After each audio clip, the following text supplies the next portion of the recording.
نوجوان ان بری صحبت کی وجہ سے ان فتنوں کا شکار ہیں. یہ موبائل پر جو جن تقریروں کو آپ سنتے ہیں یہ بھی علماء کی صحبت ہے.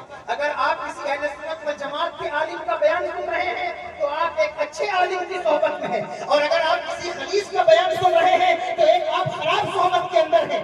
یہی صحبتیں ہیں جو نوجوانوں کے دلوں میں اور یا اللہ کی نفرتوں کے کیڑے پیدا کر رہی ہے. یہی وہ صحبتیں ہیں جو نوجوانوں کو گستاخ اور بیہودہ اور بے حیا بنا رہی ہے. یہی وہ صحبتیں ہیں جو اللہ اکبر کبیرہ ان اولیاء اللہ کی شان میں گستاخی کرنے کا قائل بنا رہی ہے.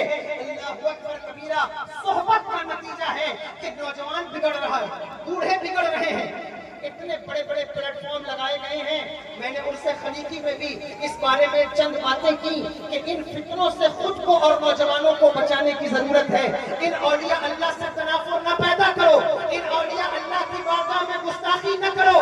آج ایک شخص منبر پر بیٹھ کر کہتا ہے کہ امام اعظم کی کیا حیثیت تھی. ایک شخص منبر پر بیٹھ کر کہتا ہے کہ صاحب غوث اعظم جیلانی نے کون سے مردے زندہ کیے. ایک منبر پہ بیٹھ کے کہتا ہے کہ غریب نواز نے کون سی کرامت دکھائی ہے, اب کیوں نہیں کرامت دکھتی. میں کہتا ہوں او بدبخت انسان, تجھے کیا معلوم کہ دین کی خدمت کسے کہتے ہیں. تیار کی ہوئی کھیتی کو کاٹنا آسان کام ہے, لیکن بنجر زمین میں ہل چلانا, بنجر زمین پر فصل پیدا کرنا, یہ کتنا مشکل کام ہے.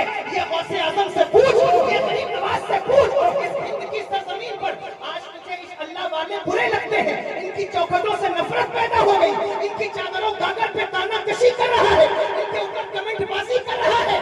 بتا تیرے باپ کو کلمہ کس نے پڑھایا, بتا تیرے دادا کو کلمہ کس نے پڑھایا. بتا اس ہند کی سرزمین پر کتنے مرزا آئے جنہوں نے دین سکھایا.